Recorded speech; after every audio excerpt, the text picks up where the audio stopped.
रतलाम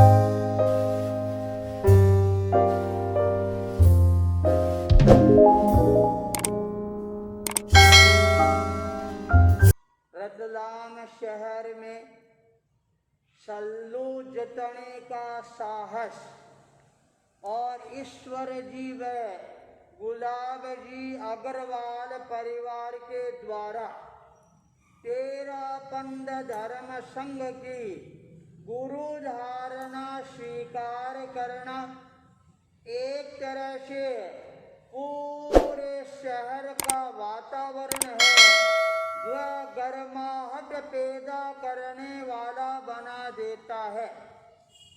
और जब स्थानक में संतों को ये पता लगा, उन मारवाड़ी संतों को रहने के लिए सुरक्षित स्थान भी मिल गया है और सल्लू जटनी जैसी पहरेदार मिल गई है और साथ के अंदर गुलाब जी ईश्वर जी जैसे भक्त मिल गए हैं। अब अपने को क्या करना चाहिए? उसी समय नगर से लिखमो जी गुमान जी का स्थानक में आना होता है और संतों ने कहा, वाह कटारिया जी तुम्हारे रहते और उन मारवाड़ी संतों का रतलाम के अंदर डेरा जम गया। क्या तुम्हारे में इतनी ताकत और क्षमता नहीं है उस डेरे को एक मिनट के अंदर उठाकर फेंक सको? कटारिया जी के भीतर में एक नए जोश का संचार है, ये किया जाता है।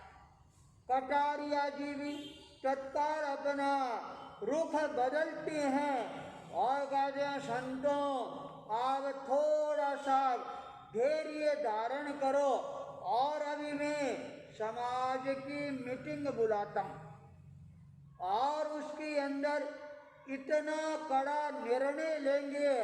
वो मारवाड़ी संत सल्लू जटनी ईश्वर जी गुलाब जी अग्रवाल है, सारे के सारे अपने आप जूझ जाएंगे, कांप जाएंगे और उनका तंबू है वह उखड़ते हुए भी देरी नहीं लगाएगा।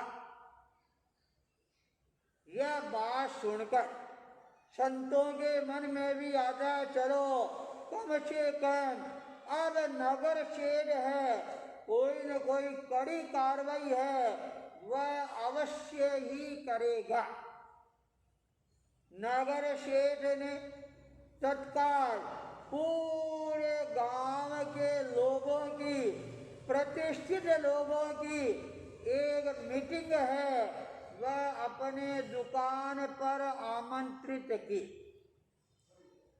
इधर गुलाब जी ईश्वर जी विजय चंद जी का परिवार आस्था के अंदर इतना ज्यादा मजबूत और सुदृढ़ बन जाता है, अब इनको हिलाने वाला कोई नजर नहीं आता। वो परिवार रतलाम के प्रतिष्ठित परिवार भोजा भगवान जी के यहाँ पर नौकरी करता था। गोगलिया परिवार भोजो भगवान जी का नाम है, वह पूरे नगर के अंदर प्रतिष्ठिततम व्यापारियों में आता है। जब वो अपनी दुकान खोल कर बैठती हैं और गुलाब जी ईश्वर जी आदि दुकान में काम करने के लिए पहुंचते हैं, उन्होंने विनम्रता के साथ के अंदर भोजा जी भगवान जी के सामने अपने मन की बात को प्रस्तुत करते हुए कहा, शेर साहब अपने गांव में मुनि बेनी राम जी आए हुए हैं और कल उनका प्रवचन है वो सल्लू जतनी के उपाश्रय में हो रहा था और उनके गीत की स्वर लहरियां सुनकर हम अपने आप को रोक नहीं पाए, उनका प्रवचन श्रवण करने के लिए गए थे। यह बात सुनते भोजाजी भगवान जी ने उनकी पीठ को थपथपाते हुए कहा, अरे तुमने बड़ा अच्छा काम किया और संतों का संदेश है, उपदेश है, ये तो सुनना ही चाहिए।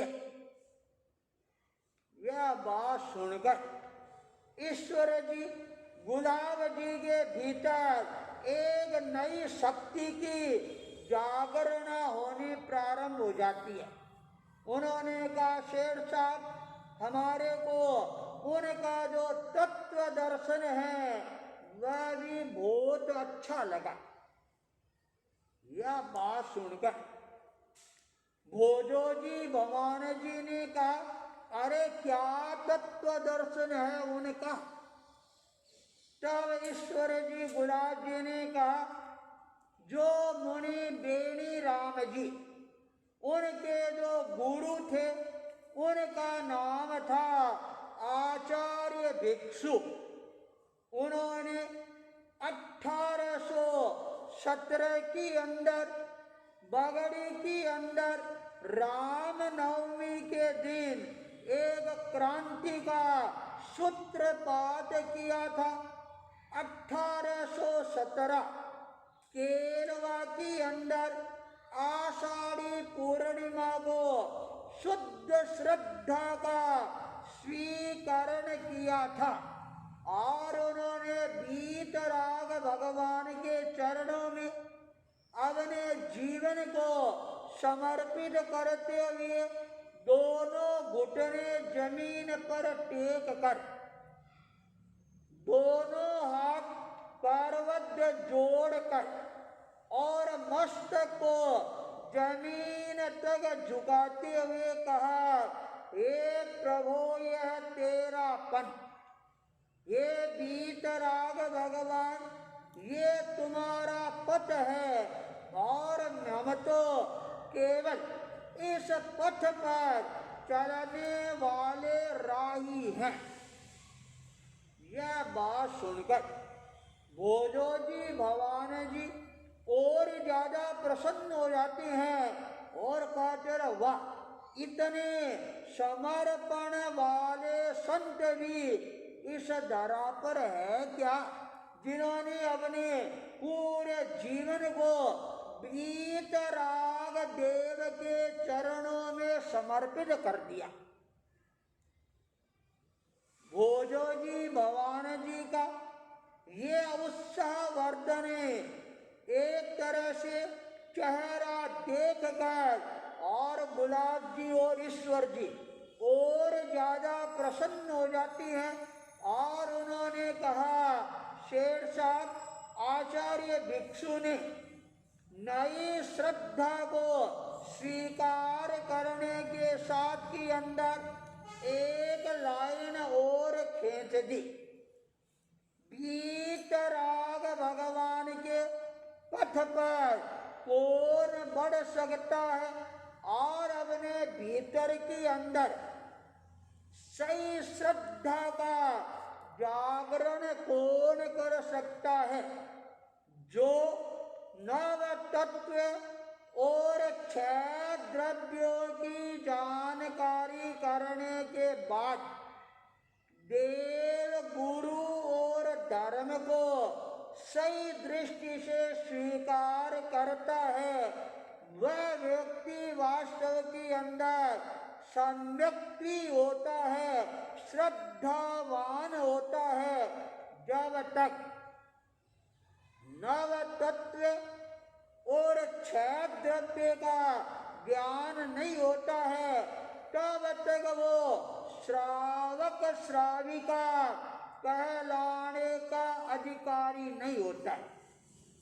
जब श्रावक श्राविका कहलाने के अधिकारी नहीं होती है तो साधु साध्वियाँ और आचार्य है ये तो कहलाने के अधिकारी हो ही नहीं सकते।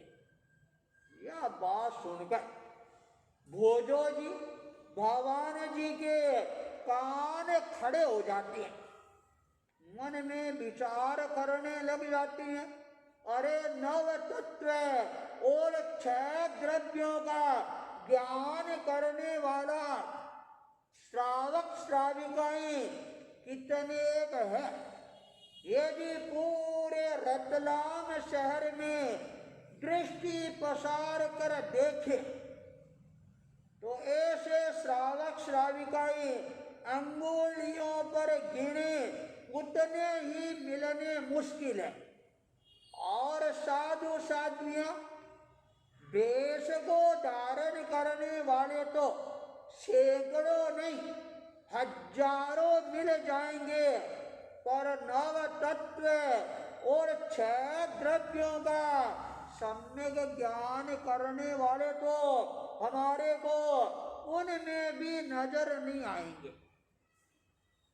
शेठ और मुनि तत्व ज्ञान की बात है अपने व्यापारिक प्रतिष्ठान में कर रहे थे।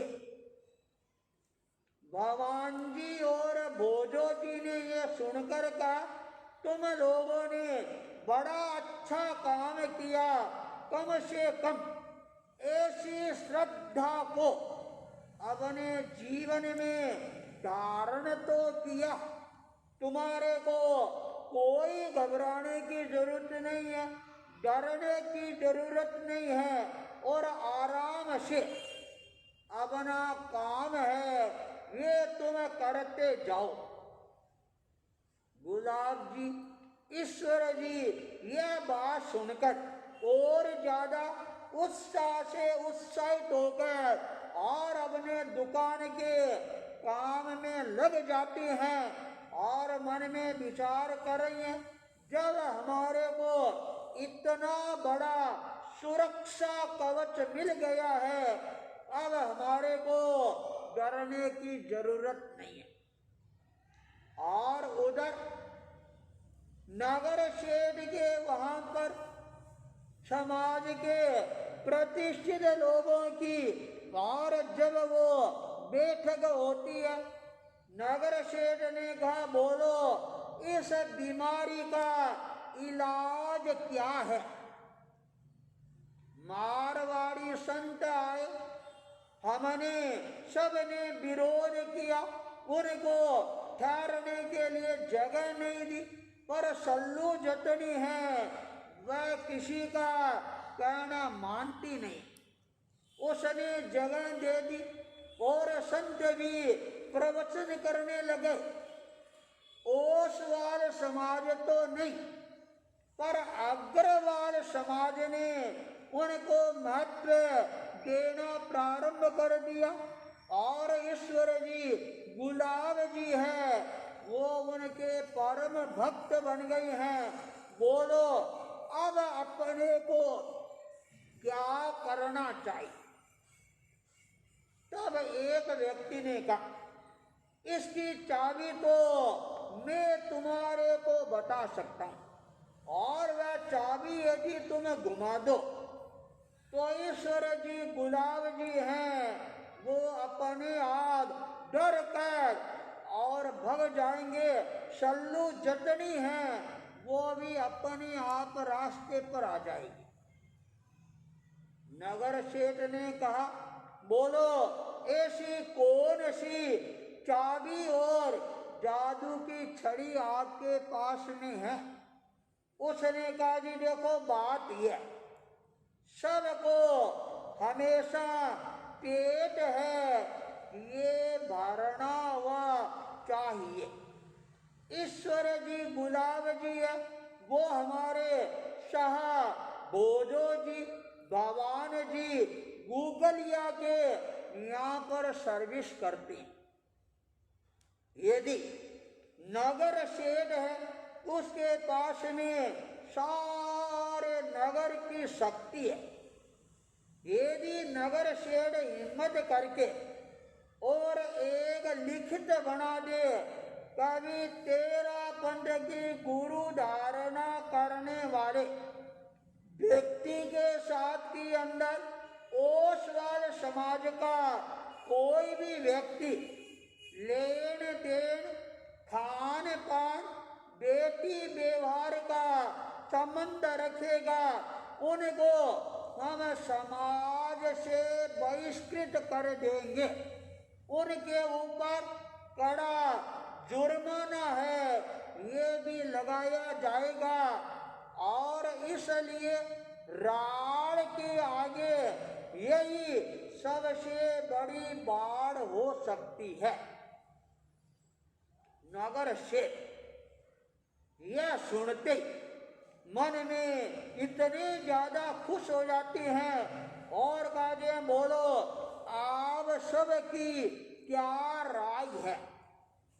एक स्वर के अंदर सबने समर्थन किया और कहा अभी अभी ये विधान है, बना दिया जाना चाहिए। और तत्काल विधान है ये बनकर तैयार हो जाता है। और तैयार होने के बाद के अंदर तत्काल गांव के ही एक व्यक्ति को ये जिम्मेवारी दी गई, तुम सारे बाजार के अंदर एक एक दुकान पर जाओ और सबके साइन हैं इसमें करा कर लाओ। वह व्यक्ति तत्काल रवाना होता है, सारे रतलाम शहर में घूम रहा है और घूमते घूमते शाह भोजो जी, भवान जी, गुगलिया जी के दुकान पर पहुंचता है। कहा शेर साहब जय जिनेन्द्र। भोजो जी, भवान जी सामने देखती हैं और हाथ जोड़ती हैं, अभिवादन करती हैं और कहते हैं साहब जय जिनेन्द्र। शेर साहब आपको पता है आज नगर सेठ ने सबकी सहमति से यह एक नियमावली बनाई है और इस पर आप भी साइन कर दो। तत्काल उसने उस नियमावली को आगे प्रस्तुत किया, पेन हाथ में दिया और कहा आप साइन कर दो। भोजो जी, भवान जी यह देख कर चौंक जाते हैं और कह रहे अच्छा विधान बनाया है, चलो एक बार कम से कम क्या विधान बनाया है ये हम आराम से पढ़ तो लें। उसने कहा शेर साहब क्यों पढ़कर समय को मेरा बर्बाद कर रही हो, अरे सबने साइन कर दिए आंख मीच कर, तो आप साइन नहीं कर सकते क्या। भोजो जी, भगवान जी ने कहा अरे हमारे को देखने के लिए आंखें मिली है, सोचने के लिए दिमाग मिला है, और जब हम पढ़ेंगे नहीं तो इन आंखों का क्या उपयोग होगा, सोचेंगे नहीं तो दिमाग का क्या सार रहेगा। एक बार हमारे को इस नियमावली को पढ़ने दो। भोजो जी, भवान जी उस नियमावली को पढ़ना प्रारंभ कर देते हैं। ईश्वर जी, गुलाब जी अग्रवाल को जब ये पता लगा अरे विरोधी लोग हैं यहाँ तक पहुँच गए हैं और सबके साइन करा रही हैं, वो मन में डर रही हैं। कहीं बोझो जी भगवान जी ने साइन कर दिया तो हमारी नौकरी का क्या होगा, हमारे परिवार का भरण पोषण का क्या होगा। एक क्षण के लिए उनके मन के अंदर ये विचारधारा आती है। भोजो जी भगवान जी ने जब वो विचारधारा पड़ी, 13 बंद धर्म संघ की श्रद्धा को स्वीकार करने वाला, आचार्य भिक्षु की श्रद्धा को स्वीकार करने वाले व्यक्ति के साथ में कोई भी अपना व्यापारिक, सामाजिक और बेटी व्यवहार का संबंध न रखें।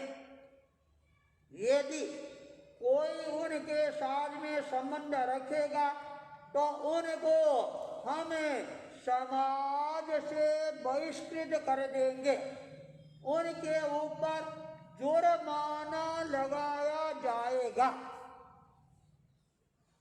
भगवान जी भोजो जी जो जो नियमावली को पढ़ते जाती हैं और क्यों तो उनकी तोरियां हैं ये भी चढ़नी प्रारंभ हो जाती है।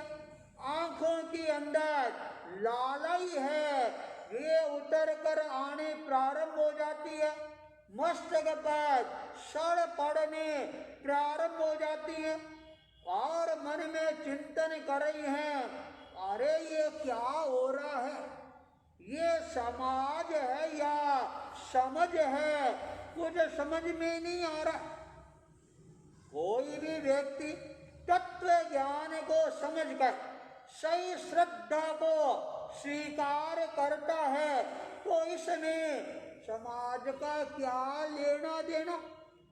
और हमारे ईश्वर और गुलाब ने कोई अंधेरे के अंदर तो तीर मारा नहीं है, सोच समझकर और उस श्रद्धा को स्वीकार किया है और फिर उनको डराने की, धमकाने की क्या जरूरत है। और यह सारा का सारा जो दबाव है वह दबाव हमारे को दबाने के लिए दिया जा रहा है। भगवान जी भोजो जी एक दूसरे की आंखों की ओर देखती हैं और इतनी शरीर के अंदर गर्मी पैदा होती है और उन दोनों ने तत्काल उस पत्र के 2 टुकड़े कर दिए। जो ही पत्र के 2 टुकड़े होते हैं और आने वाला भाई लिखमो जी उसने कहा, शेर साहब ये आपने क्या किया, अरे समाज का जो लिखित है उसको आपने फाड़ दिया, ये तो आपने समाज का बहुत बड़ा अपमान किया। भगवान जी भोजो जी ने कहा, अरे समाज क्या होता है, नगर सेठ का क्या दायित्व होता है, समाज है वह कभी भी तोड़ना नहीं सिखाता। नगर सेठ है वह समाज को तोड़ने वाला नहीं होता है, समाज वह होती है जो टूटे हुए को जोड़ने का प्रयास करे। नगर सेठ है वह होता है जो बिछुड़ गया है उसको गले लगाने का प्रयास करे। और यहाँ पर तो सारा का सारा उल्टा हो रहा।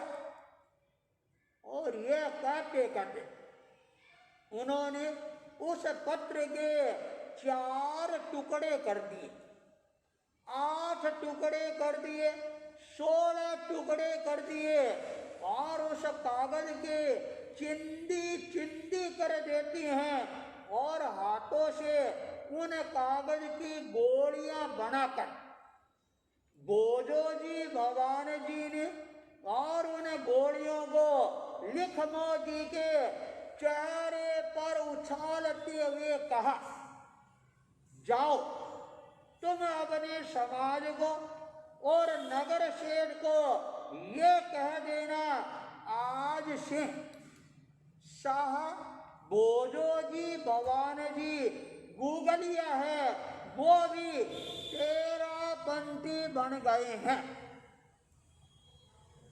यह बात सुनकर और लिखमो जी है गूंजने लग गया, कांपने लग गया, थर थराने लग गया और कहा, शेर साहब ये आपने क्या किया? अरे क्या आप समाज का और नगर शेठ का विरोध झेल कर और तेरापंथी बन गए हो? उन्होंने कहा, हाँ बन गए बन गए बन गए, जो तेरे नगर शेठ को करना हो वो कर ले। वह बेचारा डरता हुआ, कांपता हुआ, गूंजता हुआ उन सारे कागजों को इकट्ठा करके हाथ में लेकर और नगर शेठ के दुकान की ओर रवाना हो जाता है। और इधर ईश्वर जी गुलाब जी के मन के अंदर एक नई शक्ति का संचार हो जाता है और मन में सोचे भी चलो जब भवान जी भोजो जी हमारे साथ में खड़े हैं, अब हमारे को अपने पद से हटकाने वाला भटकाने वाला कौन हो सकता है? सारा समाज कटारिया जी के दुकान पर अवस्थित था और ये लिखमो जी पहुंचते हैं। कटारिया जी ने कहा, क्या सबके साइन हो गए? उन्होंने उस कागज की उन गोलियों को सामने रखते हुए कहा, शेठ साहब आपके आदेश का, आपके परिपत्र का ये हाल बना। कटारिया जी नगर शेठ चौंक जाती है, सारा समाज चौंक जाता है, और ये हाल किसने किया? तो किसने कहा, क्या शाह भोजो जी भवान जी गूगलिया ने किया। और उसने टुकड़े टुकड़े करके गोलियां बनाकर मेरे चेहरे पर फेंकते हुए कहा, जा आज से हम भी तेरापंथी बन गए हैं, तेरे नगर शेठ को जो कहना हो वह कह देना और नगर शेठ को जो करना हो वो कर लेगा। यह बात सुनकर नगर शेठ के पैर भी कांपने लग जाती हैं, गूंजने लग जाती हैं और सारी परिषद के मुंह हैं वो भी फिर जाते हैं। सोच रहे हैं भोजो जी भवान जी से सामना करना ये हमारे बस की बात नहीं।